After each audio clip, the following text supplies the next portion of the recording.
Pada bagian sebelumnya kita sudah melihat Luo Feng yang dimasukkan ke dalam penjara es dan mulai melakukan pertarungan demi pertarungan melawan berbagai ras asing yang terdapat di dalamnya. Di antaranya ialah Raja Benlei, salah satu dari 10 Raja Agung yang namanya cukup dikenal oleh orang-orang kuat di penjara es, dan Luo Feng dapat mendorong mundur musuh kuat tersebut. Hanya saja di tengah-tengah pertarungannya yang masih belum usai, muncul sosok pejuang yang telah mencapai level Invisible King, salah satu dari penguasa wilayah penjara es, Yin Mou, yang kini telah berada di hadapan Bang Condet.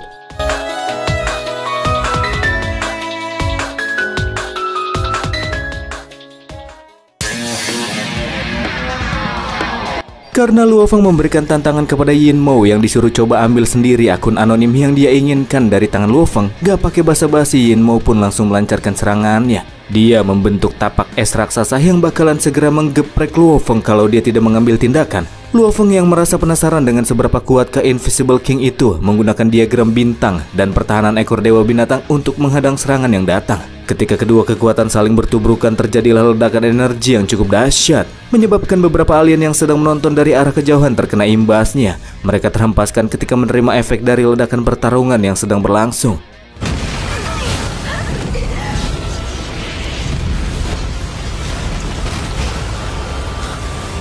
Luo Feng yang berhasil menghadang serangan lawan menyadari jika kekuatan ilahi Yin Mou sangat dahsyat. Pondasi kekuatan ilahinya saja telah melebihi puluhan juta kali kekuatan World Master, dan kini itu ditambah dengan metode amplifikasi yang menambah kekuatan ilahinya. Walaupun cuma sekedar telapak tangan raksasa yang nampak cukup sederhana, namun Yin Mou berhasil menekan serangan terkuat Luo Feng yang menggunakan harta pusaka. Setelah menahan serangan tersebut, Luo Feng yang merasakan adanya kejanggalan bergerak menjauh dari lokasinya berada. Yin Mou yang lanjut kembali mengambil tindakan gak menyangka kalau Luo Feng mampu bertahan dari serangannya tanpa terluka. Menurutnya Luo Feng memang punya hak buat sombongin diri karena dia memang kuat. Akan tetapi itu masih belum cukup untuk bisa bersanding dengan dirinya.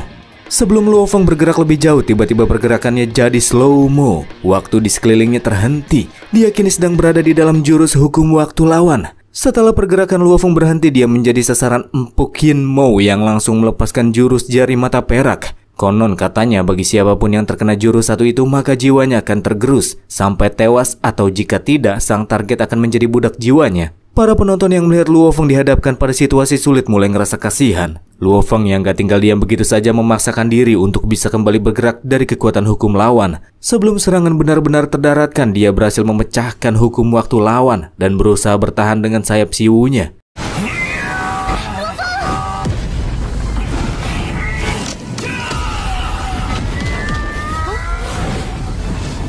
Tapi karena tak memiliki banyak waktu, Luo Feng harus menerima sebagian damage gara-gara sayap siwu belum sempat benar-benar memberikan perlindungan untuknya. Ketika bangkit kembali, Luo Feng akhirnya bisa merasakan semengerikan apa Invisible King itu. Dengan kondisinya sekarang, dia masih belum bisa memberikan perlawanan yang berarti. Para penonton yang melihat Luo Feng masih hidup cukup dibuat terkejut karena dia masih bisa bertahan dari jari mata perak Yin Mou. Padahal sudah banyak sosok kuat yang tewas setelah terkena serangan tersebut. Mulai dari sini pertarungan bakalan semakin menarik. Para penonton berharap kalau di hari itu mereka bisa menyaksikan jurus ultimatum milik Yin Mou. Ketika Yin Mou menggunakan jurus ultimatumnya, mata perak akan terbuka, dan itu artinya kematian yang pasti akan segera tertuju bagi musuhnya. Luo Feng sendiri ngerasa kalau musuh cukup licik. Sebagai permulaan dia melepaskan telapak tangan raksasa, dilanjutkan dengan jari kematian. Itu semua dibentuk dari kekuatan ilahinya yang dipadatkan dari jarak jauh, dan bikin Luo Feng jadi kurang waspada terhadap kekuatan waktu yang mengambang di udara. Makanya Luo Feng kena damage gara-gara serangan lawan. Yin Mou dari arah kejauhan yang menganggap Luo Feng itu memang layak kembali mempersiapkan sebuah serangan. Di dadanya terbuka sebuah mata perak dan satu lagi terbuka di wajahnya. Luo Feng mulai tertekan ketika dia merasakan tatapan dari banyak mata yang muncul.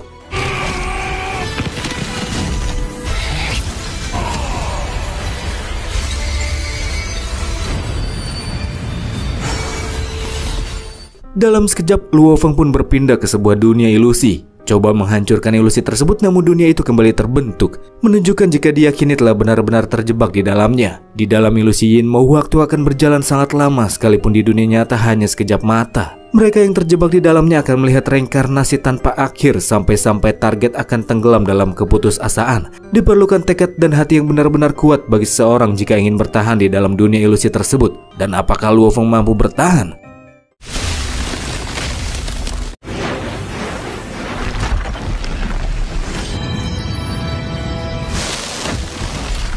Selama berada di dalam dunia ilusi, Luo Feng menghabiskan banyak sekali waktu dan zaman dan hanya seorang diri di suatu dataran. Orang biasa mungkin bakalan gila, tapi Luo Feng dia cukup tenang karena emang ya dia udah sering kejebak kayak gitu. Sangat mengejutkan bagi Yin Mo dan para penonton di saat ngelihat Luo Feng bisa kembali sadar dan mendapatkan kontrol penuh atas dirinya.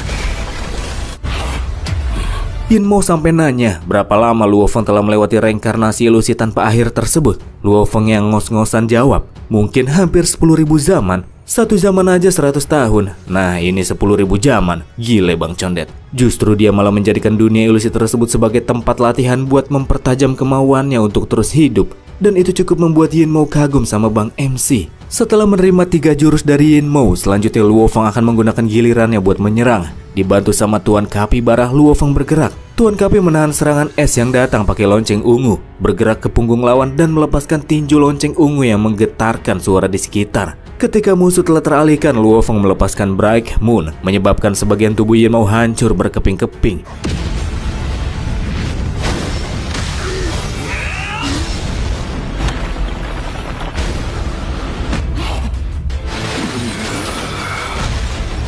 Combo serangan tersebut memang nampak cukup kuat, tapi belum cukup untuk bisa mengalahkan Yin Mo. Makanya Luo Feng langsung menjauh dari medan pertarungan sebelum lawan kembali pulih.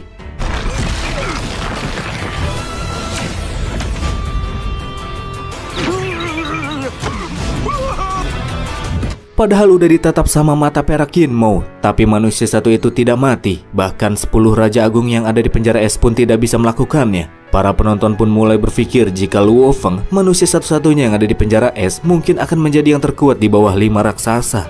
Tepat setelah tubuh Yin Mo kembali seperti semula, dia mendengar suara Luo Feng yang udah nggak tahu di mana, berkata jika mereka bisa melakukan kesepakatan yang akan sama-sama menguntungkan mereka berdua.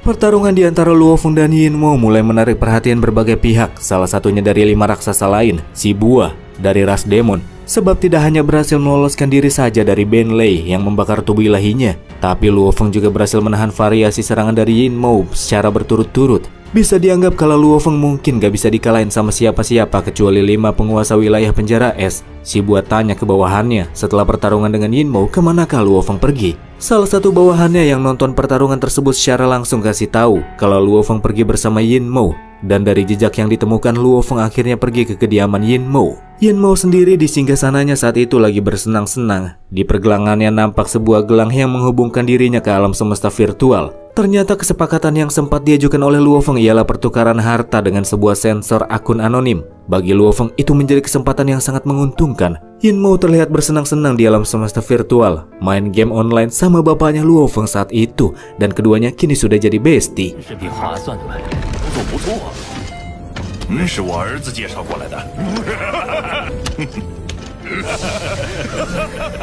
Setelah mendengarnya, si Bua nggak menduga kalau Yin Mo rela menukar sensor penghubung alam semesta virtual dengan harta pusaka tak ternilai, dan itu cuma digunakan buat main game online saja. Sangat bodoh menurut si Bua. Padahal itu merupakan satu-satunya harapan penjara es untuk bisa terhubung ke dunia luar. Karena bagi manusia sensor itu tidak langka, si Bua yakin kalau Luo Feng pasti punya barang tersebut lebih dari satu. Si Bua yang berasal dari klan Tianlang yang merupakan bagian dari keluarga kerajaan ras demon sangat kesal karena sosok penting kayak dia malah terjebak di penjara es dan menyanyiakan waktu hidupnya. Itulah mengapa agar bisa keluar dari sana, pertama-tama dia harus berhubungan dulu ke dunia luar. Si Bua mengerahkan seluruh pengikutnya mencari Luo Feng dengan sekuat tenaga. Dan bagi siapapun yang berhasil membawa Luo Feng ke sana, maka mereka akan mendapatkan perlindungan langsung darinya. Tentu saja penawaran tersebut sangat menggiurkan. Jika mereka bisa mendapatkan perlindungan dari salah satu dari 5 raksasa, maka selanjutnya nggak bakalan ada yang berani macam-macam lagi. Para alien tersebut pun langsung memulai pergerakan demi mencari Luo Feng.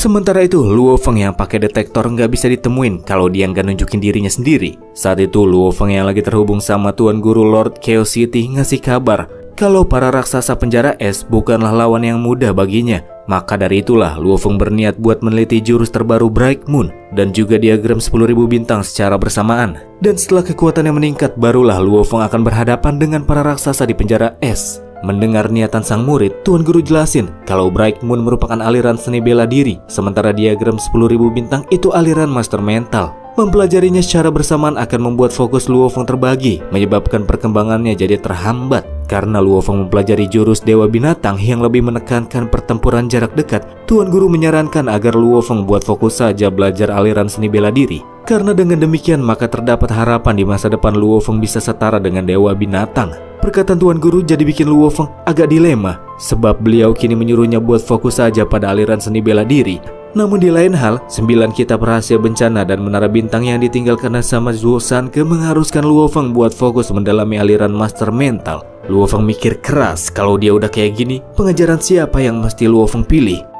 Setelah berpikir keras, akhirnya Luo Feng membuat keputusan. Dia ngasih tahu Tuan Guru kalau dia masih pengen mempelajari aliran seni bela diri dan master mental secara bersamaan. Dan nantinya, kalau Luo Feng gak bisa menyeimbangkan kedua aliran tersebut, maka dia akan memilih salah satunya saja. Tapi untuk sekarang, kalau Luo Feng langsung menyerah dan meninggalkan salah satu pemahaman tersebut, dia ngerasa di masa depan malah jadi ada sesuatu yang ganjal di batinnya. Karena Luo Feng udah bikin keputusan Tuan Guru gak bisa mencegahnya. Dia hanya mengingatkan agar Luo Feng terus berpegang teguh pada hati nuraninya dan fokus mengerjakan apa yang dia inginkan.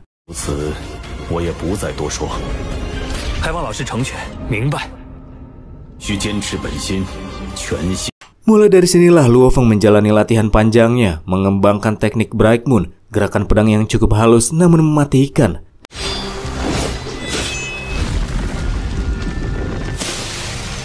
Di kesempatan lain, dia tak lupa pula memperdalam ilmu pemahaman Dewa Binatang dan diagram 10.000 bintang. Sesuai dengan apa yang dikatakan sama Tuan Guru, Bright Moon dan diagram bintang merupakan dua aliran yang berbeda. Semakin lama berlatih, penelitian jurus baru juga menjadi semakin rumit. Tapi meskipun harus menghabiskan waktu yang panjang, Luo Feng janji akan melakukan pembuktian jika pilihannya untuk mempelajari kedua aliran tersebut tidaklah salah.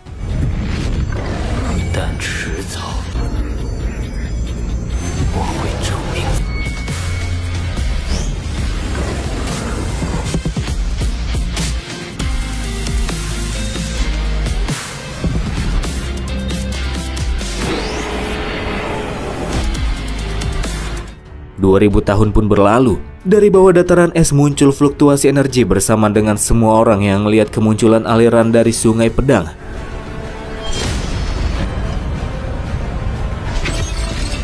Para alien yang melihatnya yakin kalau itu pasti adalah si manusia yang sempat menghilang selama 2000 tahun lamanya. Dan ya, itu adalah Luo Feng yang akhirnya keluar kandang.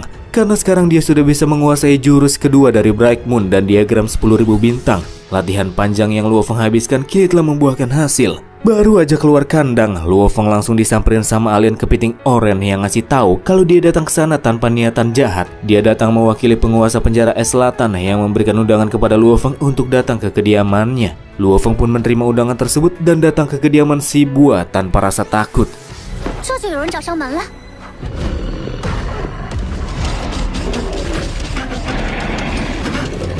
Setelah sampai di TKP, sesuai dengan janji, si kepiting oranye yang bisa membawa Luo Feng ke sana akan mendapatkan perlindungan dari si Bua. Dia akan tinggal di sekitar area istana tersebut, dan mulai dari sinilah nggak akan ada lagi kekuatan yang berani menyentuh kepiting tersebut.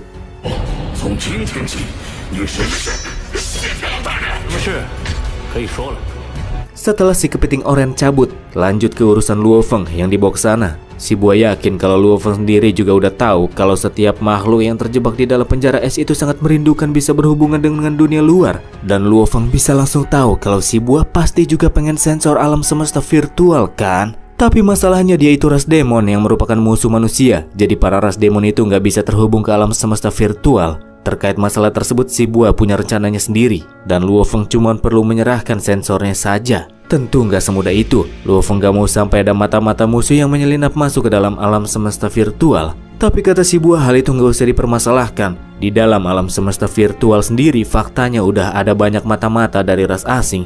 Di dunia luar, itu sangat gampang buat bisa dapetin sensor dengan akun anonim. Dan itu legal. Jadi sama aja Luo Feng gak bersalah cuman karena dia menyerahkan sensornya. Luo Feng balik tanya, apa yang pengen dia lakukan sama si Bua setelah mendapatkan sensor yang dia pengenin? Si Bua mengungkapkan kalau dia cuma pengen menghubungi rekannya untuk membantunya keluar dari penjara es yang telah menjebak mereka semua di dalamnya. Agar bisa mendapatkan kebebasan, si Bua juga bersedia menukar harta berharga dengan sensor tersebut. Sebagai seseorang yang sudah terisolasi di dalam penjara es dalam waktu yang sangat panjang, jelas si Bua nggak punya info terbaru dari dunia luar. Informasi itu sangat berharga, jadi Luo Feng bakalan meminta lebih. Dia langsung menolak sebuah harta yang pengen ditukar sama si Bua. Luo Feng bahkan nolak sampai 2 kali nyebut, dan terlihat sama sekali nggak ngeri walaupun dikelilingin sama ras demon yang pengen intimidasi dia.